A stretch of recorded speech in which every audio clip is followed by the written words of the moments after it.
Comecemos então pela parte mais básica da análise técnica, portanto, os fundamentos, o que é que está por detrás da análise técnica, a teoria de Dow, a construção de gráficos, price action e depois terminaremos com padrões de reversão e padrões de continuação.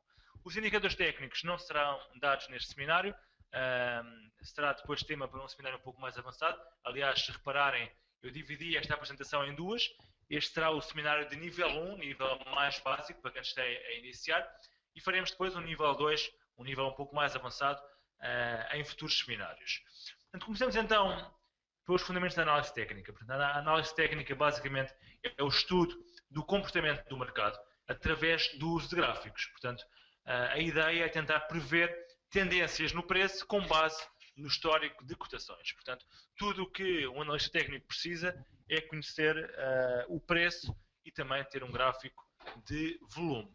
Portanto, o analista técnico basicamente acredita que tudo o que pode influenciar o mercado, como por exemplo a informação económica ou financeira, a informação política, a informação social, está incorporado no preço. E, portanto, tudo o que basta, tudo o que é necessário é estudar o preço para conseguir então ganhar dinheiro, ou seja, rentabilizar o seu capital. O que na realidade um trader que negocia com base em análise técnica quer dizer é que a lei da oferta e da procura está espelhada, está patente no preço. Ou seja, se a procura exceder a oferta, o preço irá subir, caso contrário, o preço irá descer. E portanto, como eu referi há pouco, um investidor, um trader que usa análise técnica, basicamente precisa de duas fontes de informação: o preço e o volume. A análise técnica não é a solução de todos os nossos problemas. Portanto, não é uma bola de cristal que nos permite prever o futuro. Portanto, não é uma ferramenta exata, 100% fiável. Portanto, é uma ferramenta muito boa, que, na minha opinião, deverá ser conciliada com a análise fundamental. Apesar de muitos traders usarem apenas análise técnica nas suas decisões de investimento, eu penso que é uma ferramenta importantíssima, mas deverá ser usada como auxiliar da análise fundamental. Portanto, não é uma bola de cristal que permite prever o futuro e não é também uma maneira de atingirmos a riqueza rápida. Portanto, é sem dúvida uma boa maneira de entrarmos no mercado, de afinarmos pontos de entrada, pontos de saída, colocação de stop loss, colocação de take profit, mas não é de todo o santo grau. Portanto, não pensem que só por dominar a análise técnica conseguirão realmente ganhar dinheiro. São precisos também vários anos de experiência para conseguir negociar só com base em análise técnica. Uma vez mais digo que, portanto, tudo o que acontece no mercado está espelhado no preço e, portanto, como é óbvio, bastará estudar o preço se quisermos estar no mercado. No entanto, eu costumo conciliar a análise técnica com a análise fundamental. Penso que isso é primordial, de primordial importância para ter sucesso nos mercados financeiros. Portanto, entrando agora um pouco nas vantagens que a análise técnica pode oferecer, por um lado, é uma ferramenta disponível a qualquer pessoa, mesmo sem grandes conhecimentos básicos, a qualquer pessoa com os mínimos conhecimentos matemáticos que saiba fazer as 4 operações matemáticas fundamentais consegue usar a análise técnica. Portanto, é uma ferramenta muito simples de utilização, depois de percebida. É excelente para day traders, mas também para swing traders, portanto, para investidores que negociem no médio prazo, com horizontes temporais de entre uma semana e um mês e meio, 2 meses, por exemplo. Com as plataformas, como é óbvio, todo o trabalho fica simplificado. A XTB disponibiliza ferramentas de análise técnica na sua plataforma que, com a ajuda do histórico de cotações que apresenta, cotações muitas vezes de mais de 2 anos ou 3 anos desse ativo, conseguimos então analisar os ativos e será atualizada diariamente essa cotação. Portanto, facilita realmente bastante esse processo que antigamente era feito à mão, muitas vezes em papel milimétrico. Portanto, basicamente, antes de passarmos então à parte mais prática, a análise técnica assenta em 3 premissas. Portanto, a primeira, que toda a informação está descontada no preço. A segunda é que o preço se move em tendências, portanto o analista técnico quer identificar tendências. E a terceira é que o passado tende a repetir-se, portanto, se conseguirmos extrapolar e perceber o que aconteceu no passado, a probabilidade de conseguirmos entender os movimentos atuais e futuros no preço é maior. Portanto, estas são realmente estas premissas nas quais se baseia a análise técnica. Passando agora pelos conceitos da teoria de Dow, vamos fazer um pouco esta apresentação um pouco mais prática. Daqui a pouco irei abrir aqui a nossa plataforma MetaTrader e tentar exemplificar com ativos reais estes conceitos. Antes de mais, dizer então, só aqui um pouco de história, muito rápido, que a análise técnica, tal e qual como a conhecemos nos dias de hoje, tem a sua origem nas teorias propostas por um senhor chamado Dow Jones, no início do século XX. Portanto, este senhor criou o primeiro índice bolsista, que era, aliás, que ainda hoje persiste, é o Dow Jones Industrial Average, que no início era composto por 11 ações, 9 ferroviárias e 2 industriais. Depois separou o índice, criando um índice industrial e um outro apenas ferroviário. Nos dias de hoje, o índice industrial é aquele mais conhecido, como eu referi há pouco, e é composto por 30 ações, portanto é o DGIA, que muitas vezes conseguem ver nas análises que fazemos nos nossos seminários diários às 10 da noite. Começando então agora com o primeiro conceito de análise técnica, o conceito de tendência, que corresponde à direção geral do mercado.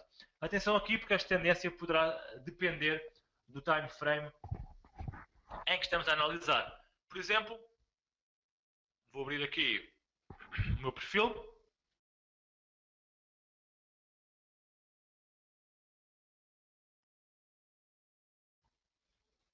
Alguém me sabe dizer qual é que é a tendência principal da EDP, por exemplo, olhando para este gráfico de mais longo prazo?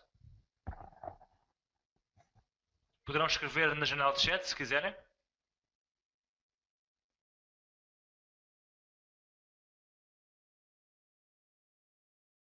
Portanto, a tendência principal é de subida. Portanto, a principal é uma tendência que perdura há mais tempo, portanto, com horizontes temporais de vários meses. Tendência de subida. No entanto, dentro de uma tendência de subida, poderemos ter uma tendência secundária. Portanto, existem 3 tipos de tendências: primária, secundária e terciária. Poderemos ter dentro da tendência de subida, que é a primária, uma tendência secundária também de subida. Portanto, reparem, tendência principal de subida, tendência secundária de subida, mas a tendência de mais curto prazo é de descida, como podemos ver.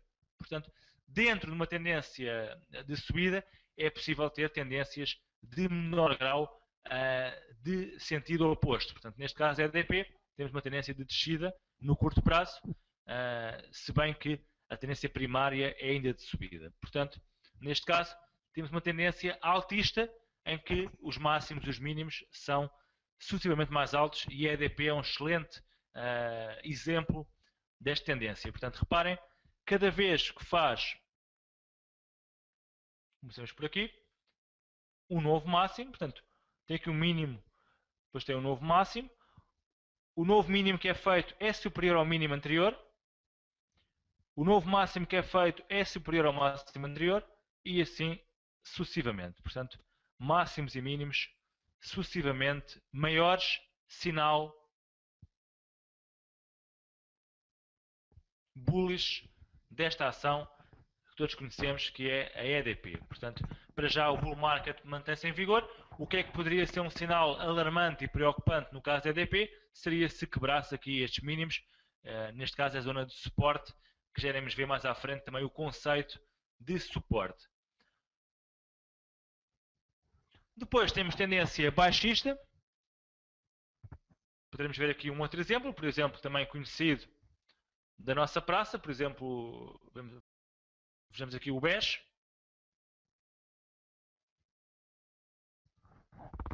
Neste momento, a tendência primária, alguém me sabe dizer qual é que é? A tendência primária do BES, a tendência principal, será de descida, subida.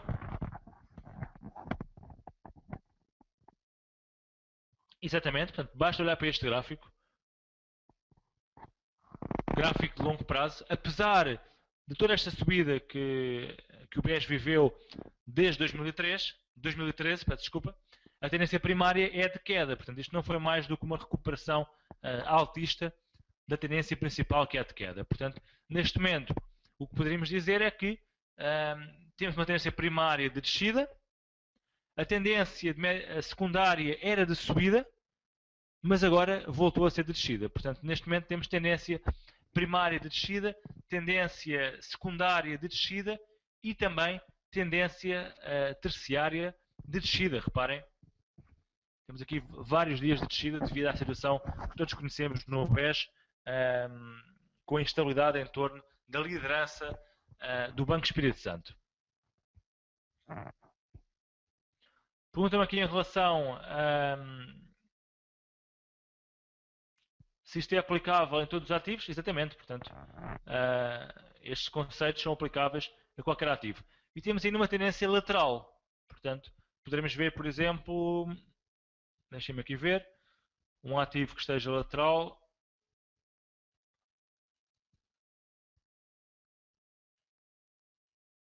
Tendência lateral. Temos aqui, por exemplo, o açúcar. Reparem, o açúcar está em tendência lateral desde praticamente o início do ano, portanto, desde janeiro, que se encontra aqui muito lateral. Portanto, uma tendência em que os mínimos e os máximos estão quase todos ao mesmo nível. Portanto, lateraliza aqui dentro deste range de negociação. Portanto, basicamente, estes são os três tipos de tendências que poderemos ter.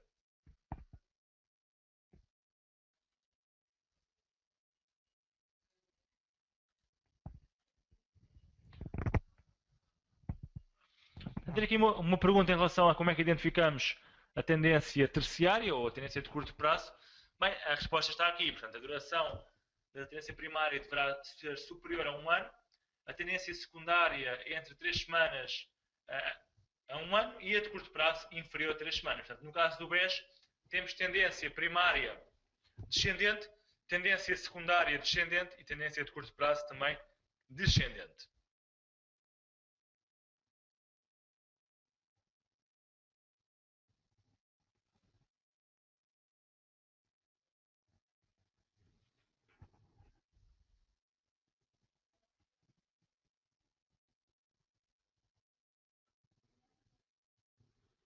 Temos aqui um exemplo bastante explícito dos três tipos de tendência. Portanto, temos numa mesma tendência primária ascendente, uma tendência de curto prazo descendente e uma tendência de secundária descendente. Portanto, apesar da tendência de longo prazo ser ascendente, temos duas de grau inferior descendentes. Portanto, é um bom exemplo do que se passa muitas vezes. Portanto, é importante que o analista técnico saiba identificar a tendência em vigor. Se negocia uma tendência primária, secundária, se terciária. Isso vai depender também, como é óbvio, do time frame, do horizonte temporal em que negocia.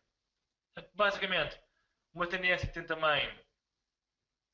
Eu vou aqui só aumentar um pouco o tamanho do slide. Estou-me aqui a pedir para aumentar aqui o slide um pouco.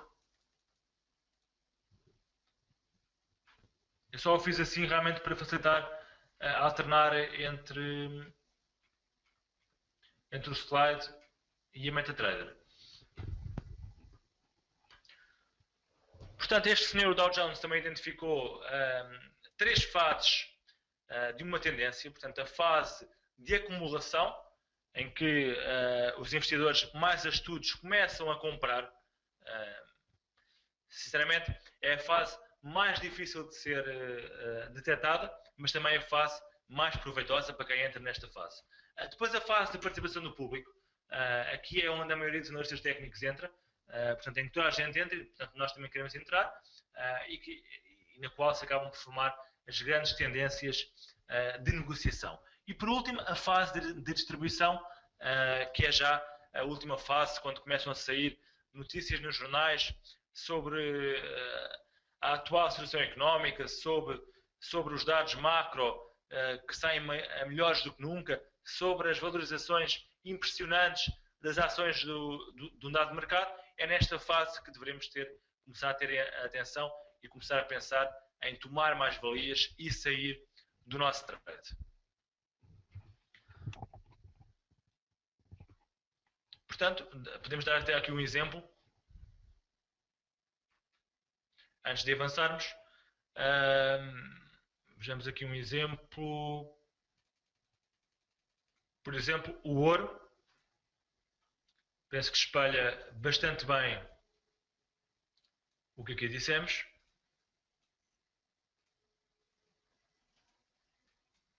Portanto, esta aqui não conseguimos ver por acaso.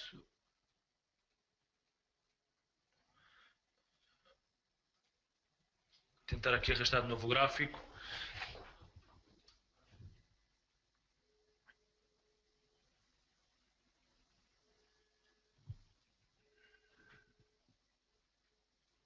Bem, está aqui um pouco lento e por isso não estou a conseguir realmente ver, mas basicamente o Word tem aqui uma zona arredondada antes da impressionante subida que se iniciou em 2008. Tem aqui uma zona de preço arredondada que não estou a conseguir realmente agora mexer. Agora sim. Muito bem, peço desculpa. Muito bem. Portanto, esta é sem dúvida uma fase de acumulação em que os investidores mais experientes e profissionais começam a comprar, neste caso o ouro. Esta é a fase de participação do grande público, a segunda fase. E depois temos a fase da distribuição, normalmente é uma fase de consolidação, para depois iniciar as quedas. Portanto, acumulação, primeira fase, participação do grande público, esta é a fase em que a maioria das pessoas entram, e se conseguir ser detectada atempadamente aqui nas partes iniciais, torna-se bastante proveitosa. Portanto, não é necessário conseguirmos entrar na fase 1, podemos entrar perfeitamente na fase 2. E por último, temos a fase de distribuição, fase 3, que depois culmina então com quedas violentas.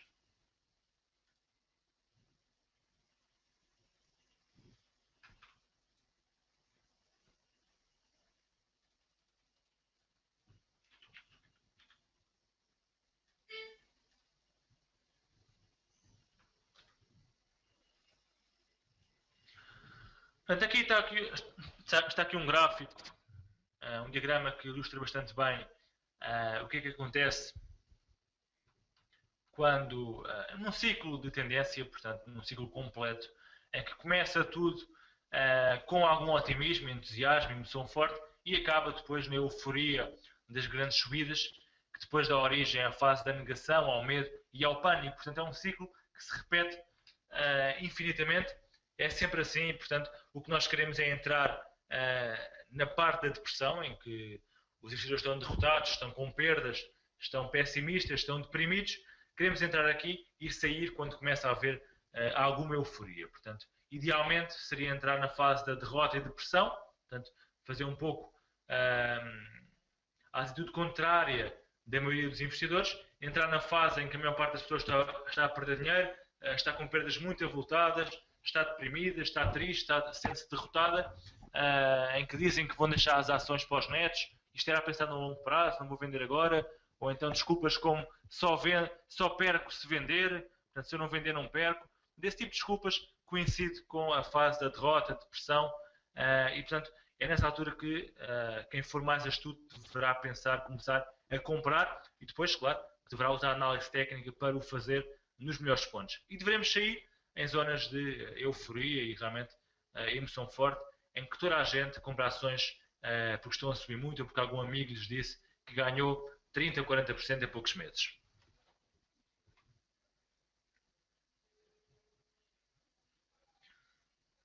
Tenho aqui uma pergunta: se a fase 3 do mercado em subida pode ser considerada então a fase 1 de uma descida? Não necessariamente, portanto, aqui vou dar um pouco atrás.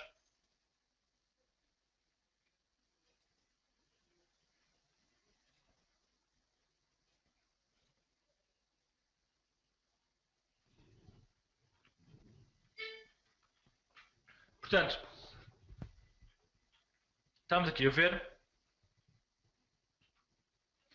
A fase 1 é a fase da acumulação, portanto,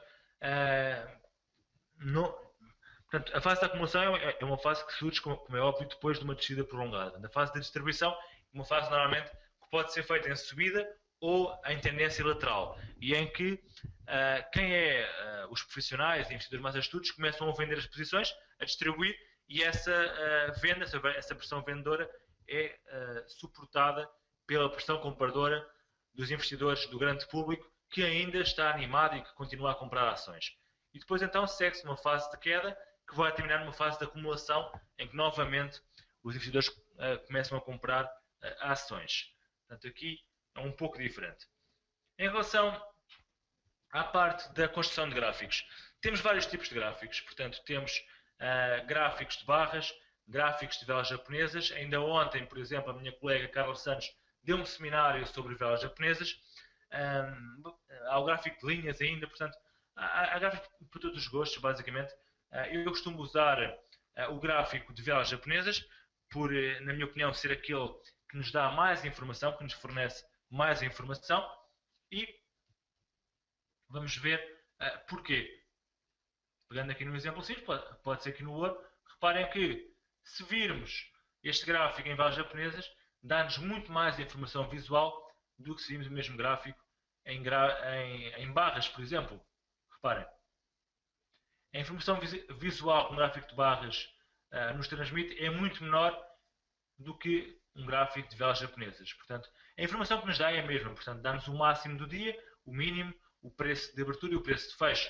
Mas, visualmente, é muito melhor usar gráficos de velas japonesas. Mas não me vou alongar muito, porque isso foi um tema que foi dado ontem. E, portanto, não me queria alongar aqui muito neste tema.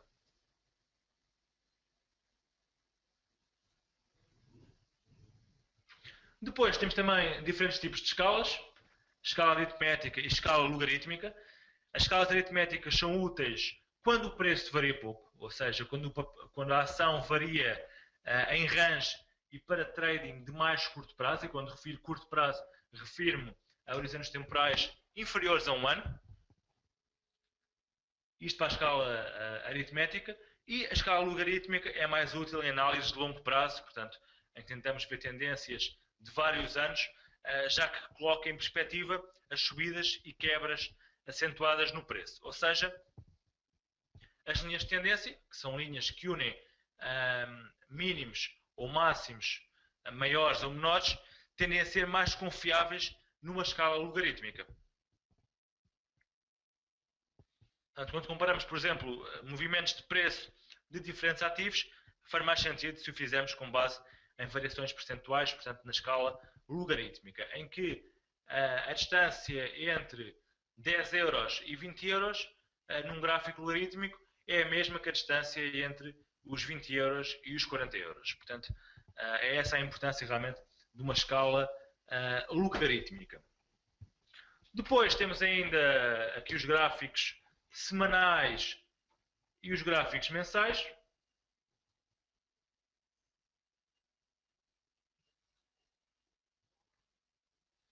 Em que para análises mais macro, portanto de tendências mais longo prazo, devemos usar gráficos semanais. Mais uma vez digo que apenas faz sentido para quem negocia com base em horizontes temporais muito alargados, de investimentos a 3, 5 anos. Caso contrário, o gráfico semanal deverá apenas ser usado para detectar zonas de suporte e resistências importantes.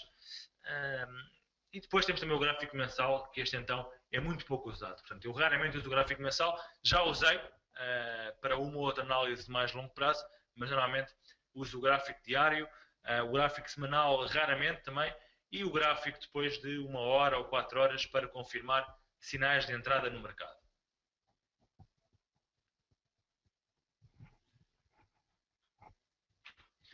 Entramos agora no campo do price action, portanto a parte mais interessante do seminário. Comecemos então com os conceitos mais simples.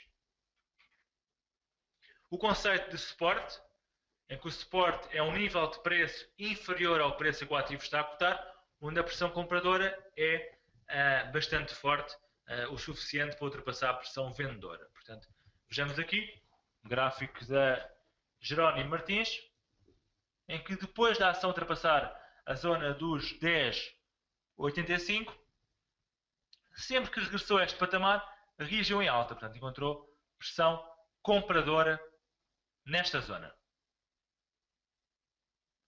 Portanto, foi aqui 1, 2, 3, 4, 5, 6 pontos, 7 pontos de toque no suporte. Portanto, quantos mais pontos de toque, mais reforçada sai a validade de um suporte ou de uma resistência, e também, como é óbvio, quanto maior for o volume nessa zona, mais reforçada sai a validade de um suporte e resistência. Uma vez que o suporte seja quebrado, passará à resistência ou vice-versa. Portanto, reparem que aqui existe uma zona de resistência, a zona dos 1360. Quando foi quebrada, finalmente, nesta zona, passou a funcionar como suporte aqui por duas vezes.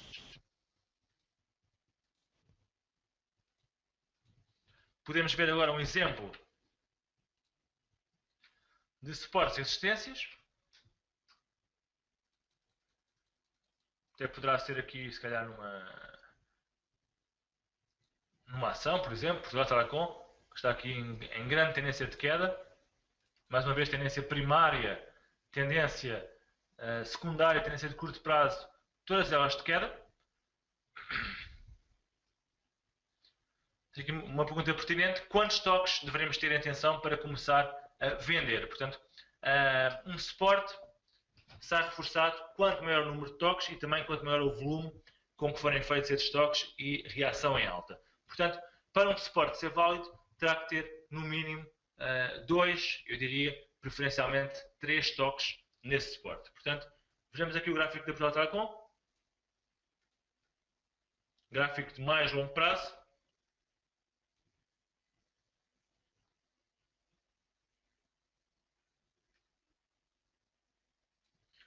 Temos aqui uma zona de suporte recente, reparem.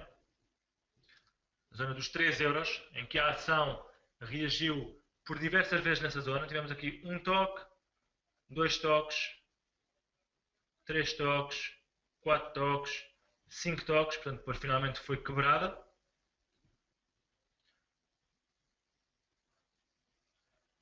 Por acaso este não é o melhor exemplo, o gráfico da Portugal Telecom. Há outros melhores. Vamos tentar ver aqui um gráfico que seja melhor.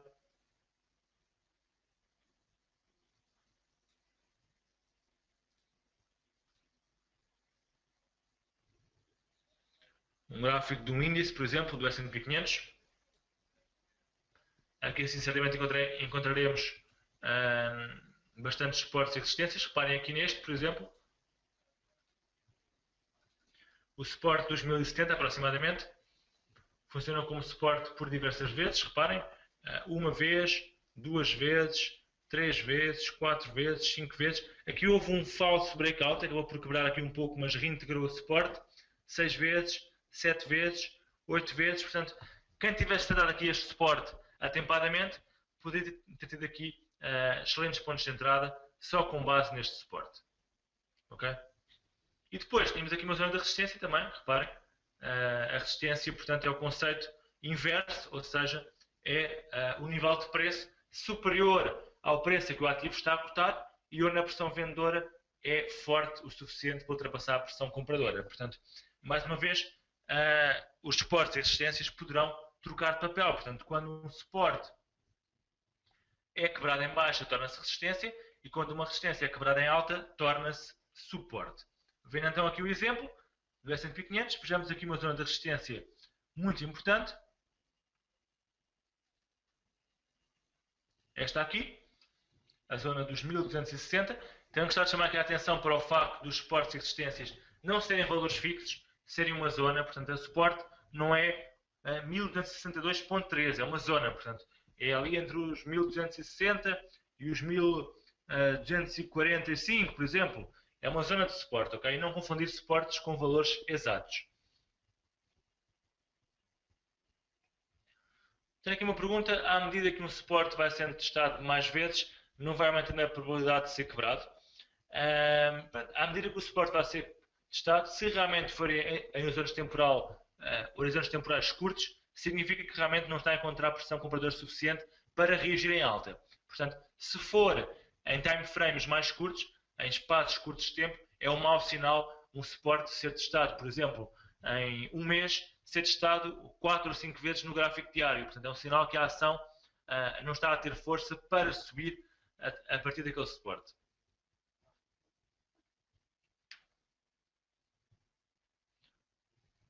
Portanto, neste caso temos aqui uma resistência,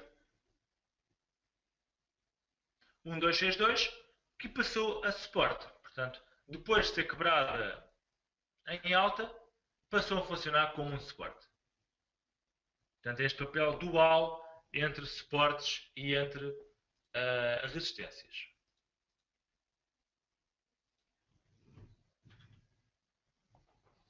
Linhas de tendência, portanto, é um conceito também importante, já vimos há pouco o conceito de tendência. O propósito da análise técnica, como eu referi há pouco, é identificar tendências no mercado, em fase inicial de desenvolvimento, como é óbvio, não é necessário identificar na fase de acumulação, mas identificar na fase de participação do grande público no início. Portanto, é importante que o consigamos fazer. E o propósito é negociarmos a favor dessa tendência. Portanto, é um erro muito comum de muitos investidores entrar no mercado contra a tendência dominante. Portanto, nunca, ou quase nunca, o devemos fazer, não é? Senão em situações realmente temporárias em que pretendemos obter benefícios de mais curto prazo. Portanto, neste caso temos linha de tendência ascendente e linha de tendência descendente. Podemos ver aqui exemplos também. Portanto, no S&P 500, por exemplo, aqui uma linha de tendência ascendente. Temos também, vamos ver aqui no gráfico da Sonai, por exemplo, uma linha de tendência ascendente também.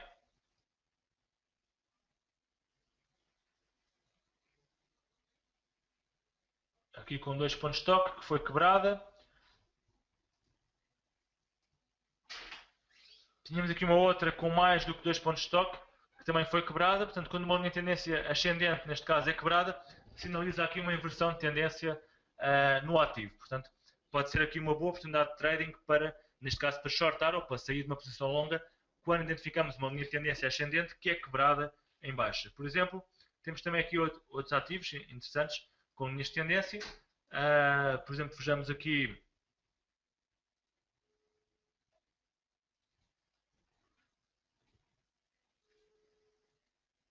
o exemplo da Portugal Telecom, por exemplo.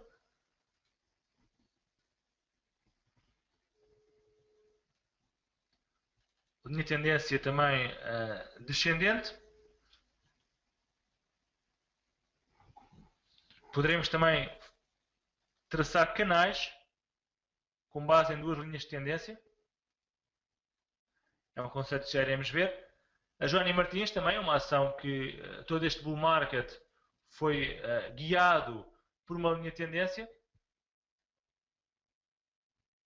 com bastantes pontos de toque. Reparem que sempre que testou a linha de tendência ascendente, a ação reagiu em alta. Portanto, tivemos aqui o primeiro ponto de toque, temos aqui um segundo ponto de toque, aqui vários pontos de toque, 4 ou 5 pontos de toque, aqui um novo ponto de toque, aqui um novo ponto de toque, e finalmente, quando a linha de tendência foi quebrada, a ação inverteu a sua tendência dominante, que era de subida.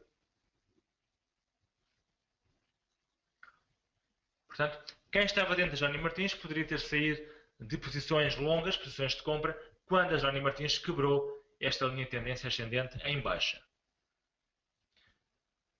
Tenho aqui uma outra pergunta, se a linha de tendência não deveria ter 3 pontos de toque, pelo menos 3 pontos de toque. Bem, eu normalmente sempre vejo uma linha de tendência, peço, portanto, necessito de 3 pontos de toque para validar essa linha. Há muitos traders que apenas pedem 2, aliás, a própria definição de linha reta é essa, portanto é uma linha que une 2 pontos e, portanto, apenas 2 pontos chegam para traçar uma linha de tendência. No entanto, eu costumo pedir, exigir que uma linha de tendência tenha 3 pontos de toque para considerá-la como tal, como válida e para negociar com base nela. E, portanto, 3 pontos de toque seriam suficientes, a meu ver, para confirmar então a existência de uma linha de tendência, neste caso, ascendente.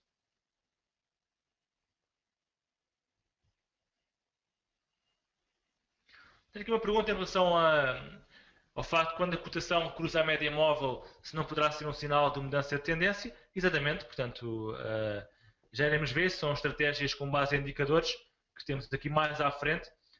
Neste seminário, no entanto, iremos ver apenas price action, mas realmente, se a média móvel quebrar, aliás, se o preço quebrar a média móvel em baixa, é um sinal de inversão de tendência, dependendo do período da média móvel, poderá ser uma inversão de tendência de médio prazo, longo prazo ou curto prazo.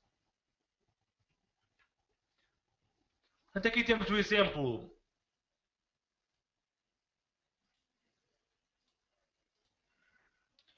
do petróleo, em que o petróleo tinha aqui uma linha de tendência já com 6 pontos de stock.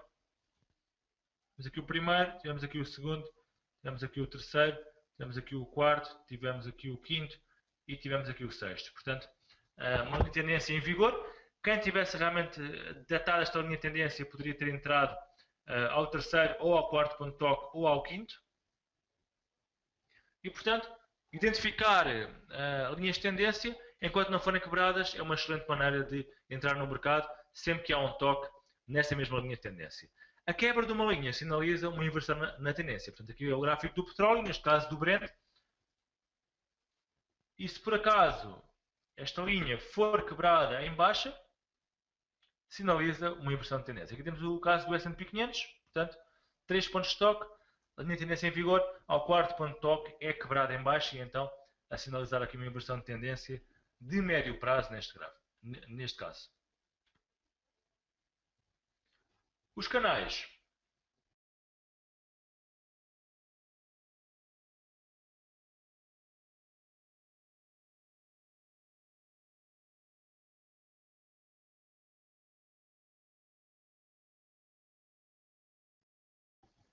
Tenho aqui uma pergunta em relação ao volume, é importante, portanto, o breakout das linhas de tendência deverá ser acompanhado por um aumento de volume do preço. Portanto, se houver um aumento de volume, significa que essa quebra terá sido efetiva e, em princípio, mais certa do que se for feito com fraco volume. Normalmente, os traders usam critérios duais de tempo e preço. Eu costumo usar o critério dos 3%. Portanto, uma quebra, neste caso, de 3% de amplitude abaixo da linha de tendência, significa que, na minha opinião, o ativo conseguiu quebrar a linha de tendência ascendente em baixa. Mas há também quem faça por dias. Portanto, 2 dias ou 3 dias abaixo da linha de tendência, a negociar abaixo da linha de tendência, confirmam a quebra dessa linha. Na minha opinião, até devemos usar os dois. Portanto, eu muitas vezes uso os dois métodos. Portanto, 2 dias abaixo da linha de tendência ou uma quebra de 3% ou uma quebra de 3%. Portanto, podemos usar os dois. Eu normalmente uso os dois, mas no acumular dos 2 dias. Portanto, se houver uma quebra durante 2 dias abaixo da linha de tendência, de cerca de 3% ou mais, então sinaliza uma inversão de tendência. Tenho aqui uma outra pergunta.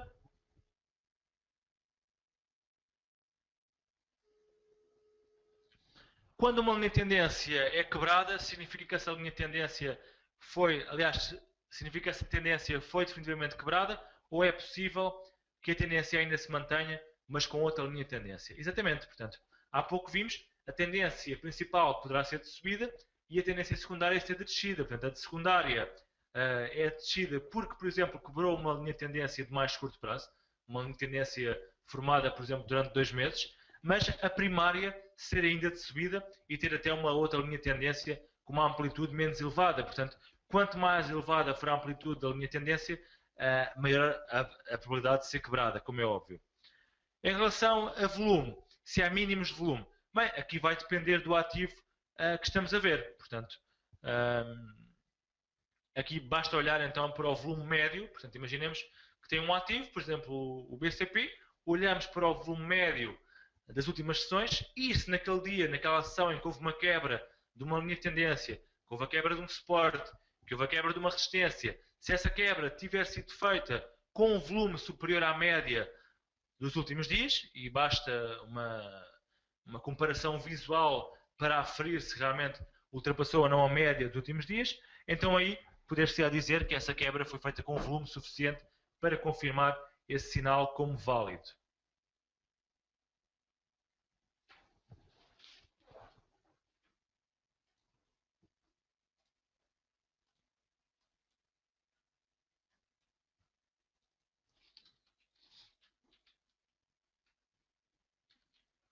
Estou-me aqui a pedir para ver o gráfico dos anótimos, mas não tenho aqui o gráfico disponível, estava aqui a ver, mas não está disponível, portanto é impossível fazer essa análise, mas a análise é muito parecida para todas as ações, portanto tentar linhas de tendência, suportes e resistências é bastante fácil e até poderão fazê-lo em contas, nas vossas contas, nos vossos gráficos, para treinar até a detecção desses padrões. Portanto, os canais constitui uma excelente oportunidade de trading. Portanto, poderemos negociar dentro do canal ou então aproveitar a sua quebra para negociar a favor da tendência em que foi quebrado o canal. Portanto, reparem, um trader poderá usar o canal para shortar, portanto, vender sempre que toca nos limites superiores e comprar sempre que toca nos limites inferiores. Ok? Quando é feito o breakout, portanto, a quebra dos canais, então aí teremos um movimento também subsequente que é dado pela amplitude desse canal. Portanto, imaginemos aqui, isto é o gráfico do Euro-Yen, negociava num canal, quando esse canal é quebrado, o target teórico será dado pela altura do canal, ou seja, 340 pips. Portanto, este é o target teórico que muitas vezes ouvem falar, o próximo target desta ação é tal. Portanto, é feito baseado em padrões deste género. Neste caso, temos aqui um canal que não é mais do que duas linhas de tendência.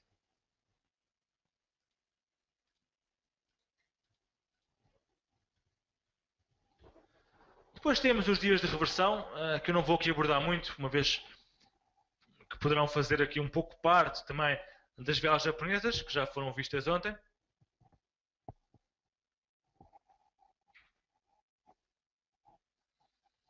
Temos aqui exemplos de bottom reversal day, que aparecem em tendências baixistas e que encontram, normalmente em formato do martelo. Portanto, o martelo é uma vela japonesa, como eu referi, não vou abordar muito este tema porque foi dado ontem, mas o martelo é uma vela japonesa em que o corpo da vela é muito pequeno e a sombra inferior é muito grande, sendo a sombra superior muito pequena ou inexistente. Portanto, significa aqui que poderá haver aqui uma forte inversão na tendência do ativo. Ok? E, efetivamente, depois disso a prata conseguiu aqui disparar em alta.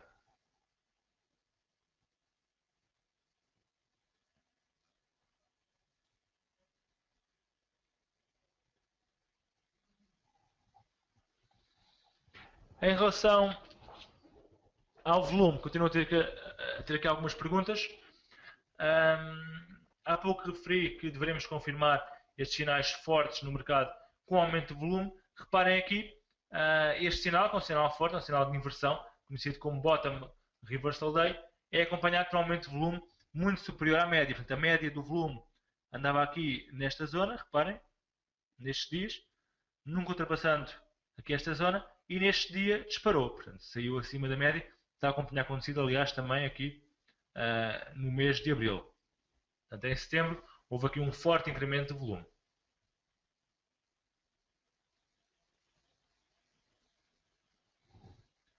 Tenho aqui uma outra pergunta. Se existe alguma diferença entre um canal com linhas horizontais perfeitas ou um canal com linhas mais oblíquas. Portanto,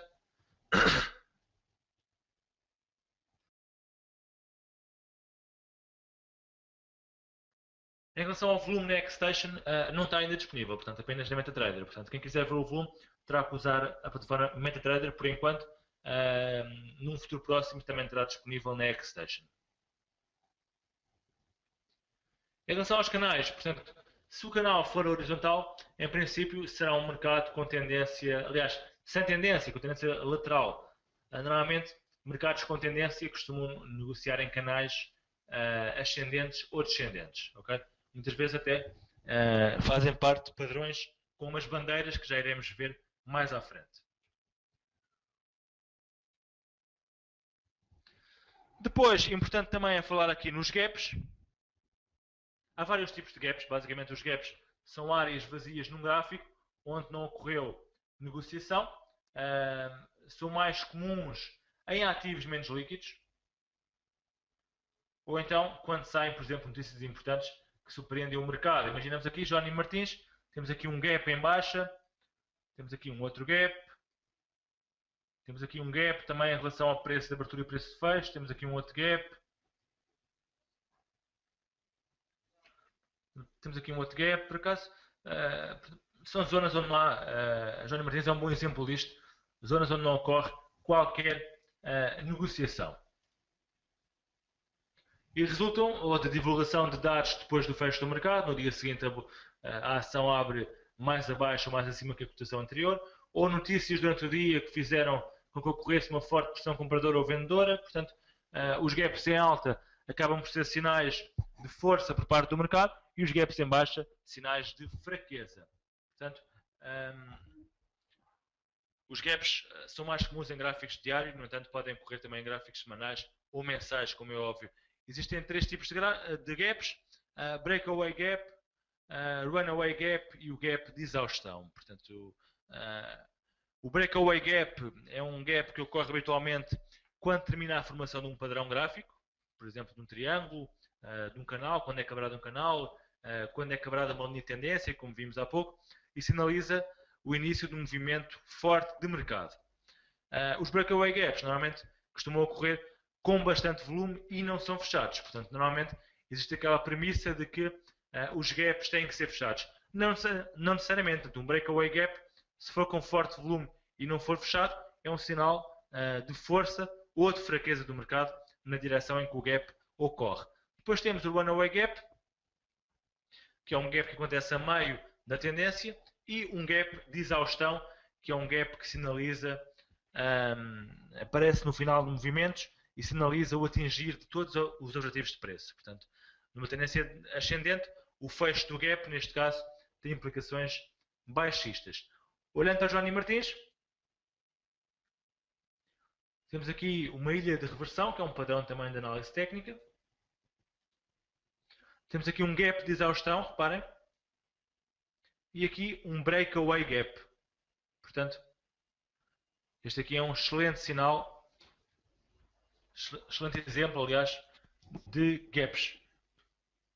Aqui está então a ilha de reversão. Portanto, o que acontece é mais comum em tendências ascendentes e que é formado por um gap de exaustão e um breakaway de gap. Portanto, quando finaliza a ilha de reversão, é um sinal de inversão no sentido contrário à hora tendência que o antecede. Portanto, este exemplo de Johnny Martins é excelente. Reparem, quem estivesse longo no Johnny Martins desde 2010, desde o início do seu bull market, aliás, ele começou mais cedo até do que 2010, mas quem estivesse longo no Johnny Martins e quisesse saber quando é que haveria de sair, tivemos aqui um sinal de inversão fortíssimo, composto por uma ilha de reversão, em que tem aqui um gap de exaustão, um gap que sinaliza o atingir de todos os objetivos de preço e um breakaway gap.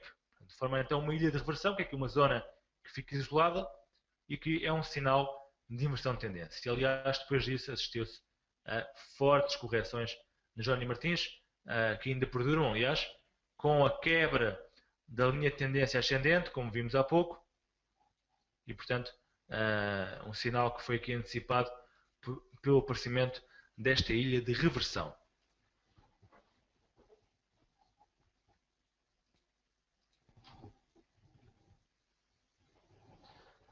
Vamos agora aos padrões de reversão. Há aqui alguns pontos que gostaria de chamar a atenção.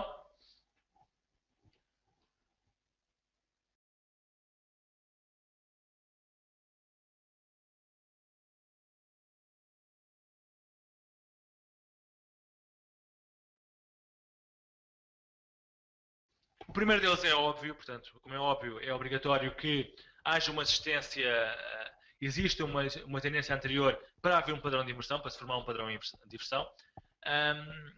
O primeiro sinal de inversão, como já vimos, é muitas vezes dado pela quebra de uma linha de tendência. Quanto mais amplo, portanto, quanto mais tempo demorar a ser formado o padrão de inversão, maior será o movimento subsequente. Os padrões de topo normalmente demoram menos tempo a formar-se que os de fundo de mercado, portanto, os padrões de inversão de tendência ascendente para descendente demoram menos tempo a formar-se que os padrões de inversão de tendência descendente para ascendente. Os padrões de fundo desenvolvem-se em intervalos de preço mais apertados e o volume é mais importante nos padrões de topo.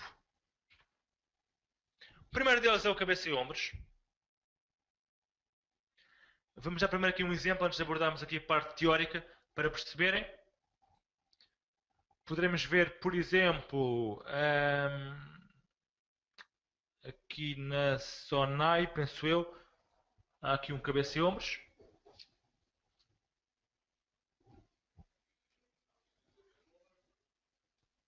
Há aqui vários exemplos, mas podemos ver aqui na Sonai ou na Altri, por exemplo. Reparem, aqui no gráfico da Altri temos aqui um cabeça e ombros.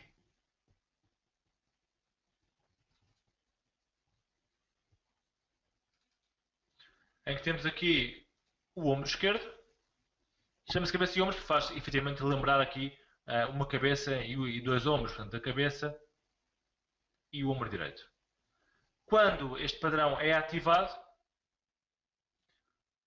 temos um target teórico que é dado pela altura da cabeça à neckline, à linha do pescoço, e que deverá ser projetado no ponto de breakout, no ponto de quebra do padrão. E, portanto, que nos dará um objetivo teórico dado pela altura deste padrão. Aqui em relação à Altri, o target teórico são 75 cêntimos aproximadamente. Projetamos aqui e dá-nos um target de 1,50 aproximadamente para a Altri a médio prazo.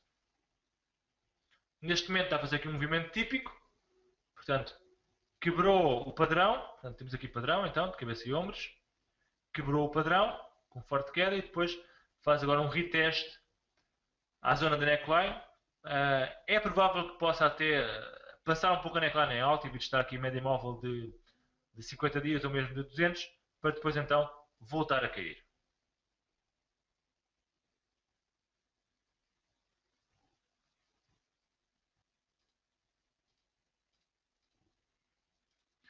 Basicamente o padrão é este, que aqui está. Também poderá ser invertido, portanto, temos aqui vários exemplos de padrões de inversão em cabeça e ombros. Temos um aqui muito interessante, vendo aqui alguns exemplos passados. Também aqui em Audio USD tivemos aqui um também. Audio USD, reparem, a neckline é esta aqui.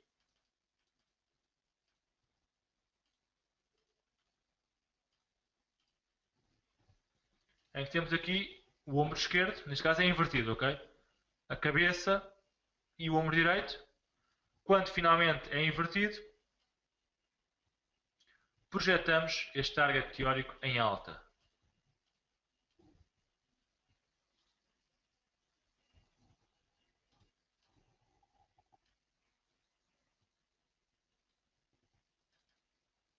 Portanto, este será o target teórico. Se projetarmos no ponto de breakout, vemos que já foi atingido. Okay? Portanto, target teórico deste cabeça e ombros do áudio USD já foi atingido. Quem tivesse entrado com base neste padrão de inversão teria ganho aqui neste caso cerca de 400 pips em áudio USD com este padrão de inversão conhecido como cabeça e ombros. Portanto, basicamente a formação é muito simples. O ombro esquerdo deverá ser formado com volume elevado até este ponto A que aqui temos. Depois uma correção, depois um novo rally até ao ponto C mais elevado, novos máximos, mas com menor volume que o movimento ascendente até ao ponto A. Depois um terceiro rally até ao ponto E com menor volume ainda. E depois então a quebra da neckline completa o padrão e temos aqui então o retest da neckline e o subsequente movimento descendente. Vou agora mostrar-vos aqui alguns exemplos onde também aconteceu. Temos aqui o exemplo do EURUSD, movimento perfeito aqui deste cabeça e ombros, ombro esquerdo, cabeça, ombro direito, caiu, retestou e voltou a cair.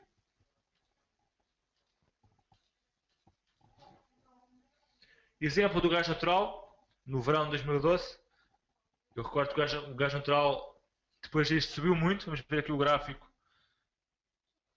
para poderem confirmar o que realmente aconteceu.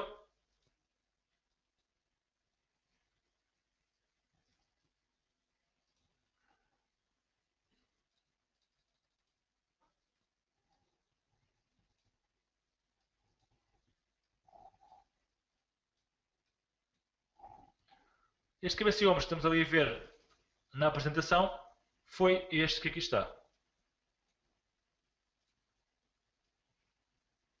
Ok? Foi aqui este. Cabeça e ombros invertido. Ombro esquerdo. Cabeça, ombro direito. E neste momento, reparem a que cotação é que está o gás natural. Já esteve nos 6,35 dólares por cada 1000 pés cúbicos. Neste momento está a 4,36. Isto foi no verão de 2012. Ok? Aqui temos então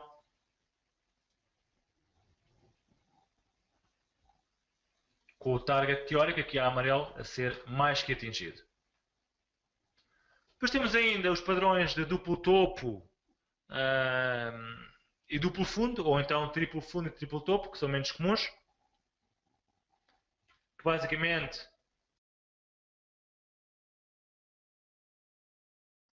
englobam também aqui os conceitos de resistência e suporte. Portanto, esta zona aqui acaba por tornar-se num suporte em que a cotação reagiu 3 vezes em alta, forma então um triplo topo, ou se for uma resistência, forma então um duplo topo, como é o caso que temos aqui. Duplo topo, triplo fundo aqui neste caso.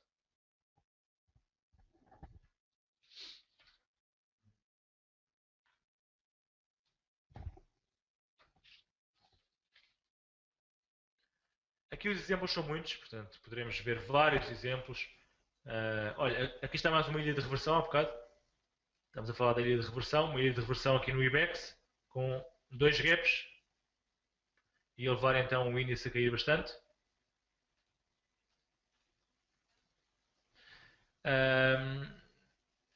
Está a ver aqui um exemplo do duplo topo ou de um duplo fundo.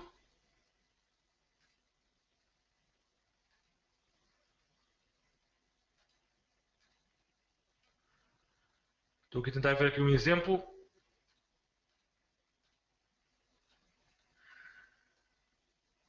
Aqui está um duplo topo, isto é interessante, um duplo topo de longo prazo, reparem. Este é o gráfico do Euro-Libra. O Euro-Libra subia, formou aqui um máximo, caiu em baixo até à base do duplo topo, novo máximo na mesma zona. Não é preciso ser milimétrico, mais uma vez digo. Portanto, não é preciso ser o valor exato, é apenas uma zona. Reagiu em baixa e o duplo topo é ativado quando quebra esta base, ok? Portanto, quebrou aqui a base e depois movimento descendente. Se for um triplo topo, até poderemos encarar aqui como um canal lateral de negociação, ok?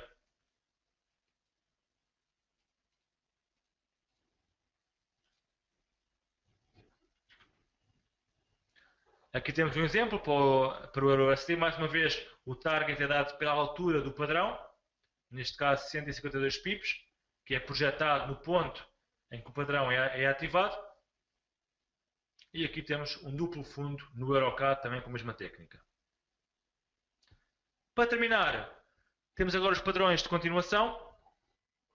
O que vimos agora foram padrões de inversão de tendência, cabeça e ombros, duplo topo, triplo topo, duplo fundo e triplo fundo. Há mais alguns, menos conhecidos, mas estes são os mais importantes. A ideia aqui é fazer um seminário mais básico, abordar apenas os mais importantes. Eu garanto-vos que, se dominarem todos os conceitos que foram aqui dados hoje, têm meio caminho andado para conseguirem começar a ganhar dinheiro nos mercados financeiros e para serem investidores de sucesso. Okay? Isso depois deverá ser conciliado, como é óbvio, com uma gestão de risco muito disciplinada.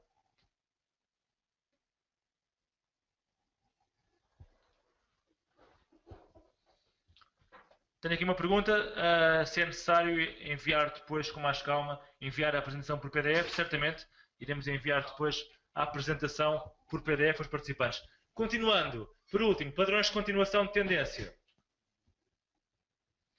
Estes padrões de continuação indicam que os preços estão a lateralizar, portanto não é mais do que uma pausa na tendência que prevalece. Imaginemos uma tendência de subida, uma tendência primária de subida, o preço poderá estar a lateralizar durante algumas semanas para depois voltar a subir. Portanto, são padrões de continuação de tendência e que normalmente são quebrados na direção da tendência principal. Há vários tipos, vamos abordar os triângulos, bandeiras e cunhas. Portanto, triângulos, poderemos ter triângulos simétricos ascendentes ou descendentes, consoante a inclinação do triângulo. A quebra do triângulo tende a ser no sentido da tendência do mercado. Deixa eu ver se encontramos aqui algum exemplo. Eu penso que poderemos ter aqui.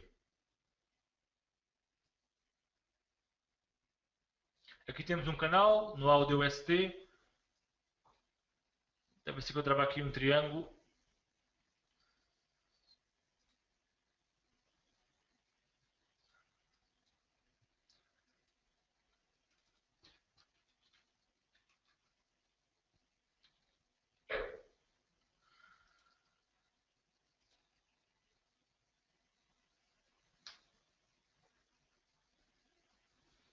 Tem aqui uma pergunta. Se a quebra do triângulo for no sentido inverso à tendência principal, significa reversão da mesma. Exatamente. Pelo menos uma reversão de curto prazo. Aqui o gráfico da Apple tem sempre vários triângulos. Reparem. Temos aqui um primeiro triângulo.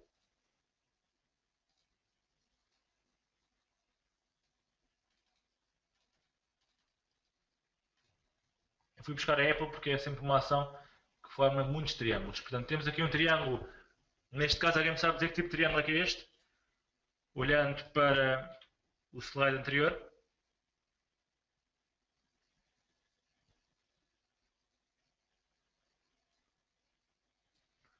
Alguém me sabe dizer que triângulo é este?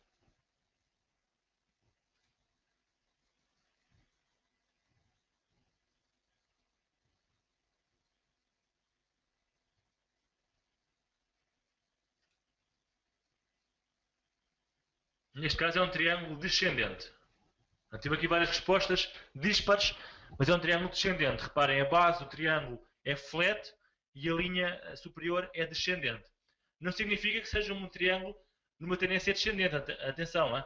O nome do triângulo é que é triângulo descendente. Okay? Que foi quebrado depois em alta. Agora é importante. A quebra o requisito mínimo para o triângulo são 4 pontos de toque e, a regra geral, o breakout, portanto a quebra do triângulo, deverá acontecer entre 2/3 e 3/4 da largura do triângulo. Portanto, reparem aqui, este é um triângulo perfeito, este da Apple. Portanto, 1 ponto de toque, 2 pontos de toque, 3 pontos de toque, 4 pontos de toque, 5 pontos de toque e quebrou. Portanto, se o triângulo continuasse aqui a lateralizar, iria perder força e acabaria por não se materializar. Okay? Mas este é um triângulo perfeito, este da Apple. E mais uma vez, o target deste triângulo é dado por quê? Pela altura do mesmo. Ou seja, 26 dólares, projetamos no ponto em que o triângulo quebrou. Portanto, a técnica aqui é sempre a mesma. Não há muito que enganar. Projetamos a altura do triângulo no ponto em que ele quebrou. E temos aqui mais que atingido este target teórico do triângulo. Portanto, quem tivesse entrado não andaria na vela de dia 25, mas na de 26, no início da sessão, ganharia aqui cerca de 23 dólares por cada ação da Apple que detivesse. Só com base no triângulo, ok? E admitindo, como é óbvio, que saía quando o target teórico do triângulo fosse atingido.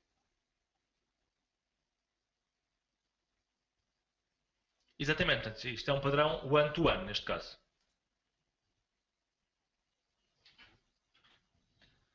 Triângulo simétrico. Temos aqui um caso de um triângulo simétrico. Vamos ver se encontramos aqui algum.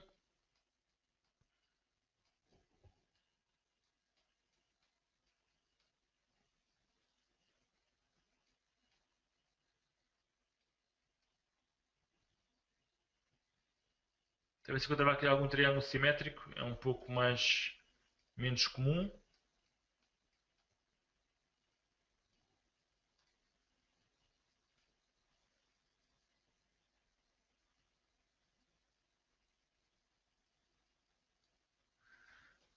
não estou aqui a encontrar triângulo simétrico agora, mas de qualquer maneira é assim, com esta configuração.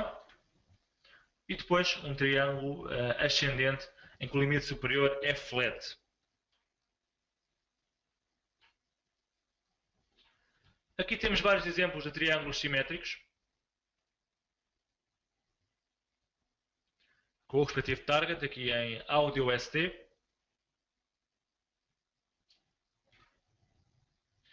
E passemos agora ao penúltimo padrão de continuação, que são chamadas flags, portanto, que usam o conceito de canal. Portanto, a flag não é mais que um canal. Neste caso, a flag deverá ter uma inclinação contrária à tendência dominante. Ou seja, se a tendência dominante for de subida, a flag deverá ser descendente. Se a tendência dominante for de descida, a flag deverá ter inclinação ascendente. Portanto, aqui temos então, este é o gráfico do cable, do Libra-Dólar. Tivemos aqui uma flag e temos dois targets. A flag dá-nos dois targets. O primeiro é dado pela altura da flag, da bandeira, portanto, que é projetada no ponto em que faz o breakout. É o primeiro objetivo, que aqui está. E temos a segunda, que é dada pela haste da bandeira, que é medida através do mínimo de todo este movimento que deu origem à flag. Portanto, que é projetada também no ponto de breakout. Okay? Que é aqui toda esta medida. Portanto, o primeiro objetivo foi atingido. O segundo objetivo, aqui não conseguimos dizer se foi ou não atingido, porque nos falta histórico.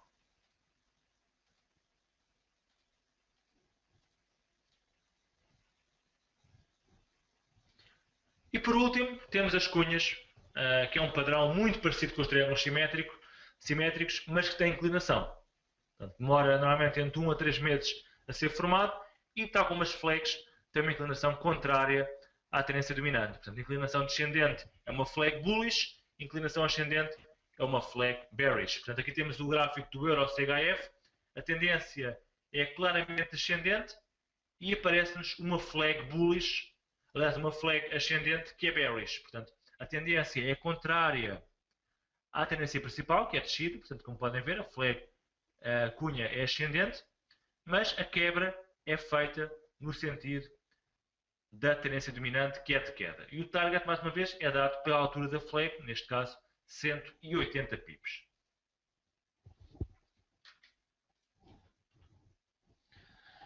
E pronto, e assim terminamos o nosso seminário. Agora haveria aqui a parte de indicadores técnicos, que são mais outros 50 slides. Portanto, estaríamos aqui até às quase 9 da noite para terminar a apresentação. Espero que tenham gostado. Se quiserem enviar dúvidas, o meu e-mail é nuno.mel@xtb.pt. Vamos também enviar as apresentações a quem participou. Espero que tenham gostado. Não sei se há mais alguma dúvida, se não, antes de terminar aqui o seminário.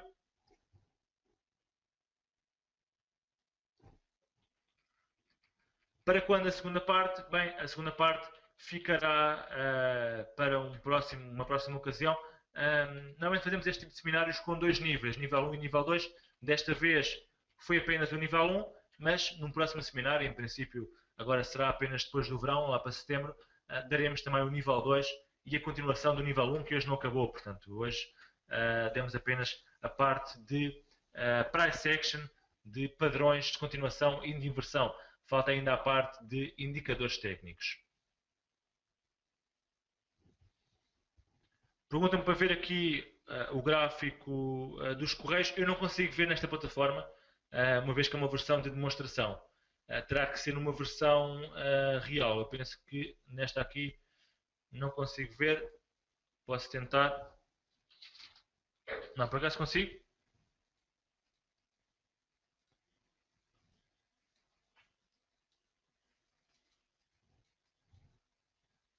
Mas falta aqui histórico para conseguir ver. Exatamente, mas aqui parece ser exatamente uma flag, aqui num gráfico se calhar de mais curto prazo, um gráfico de 4 horas. É mais aqui um triângulo simétrico.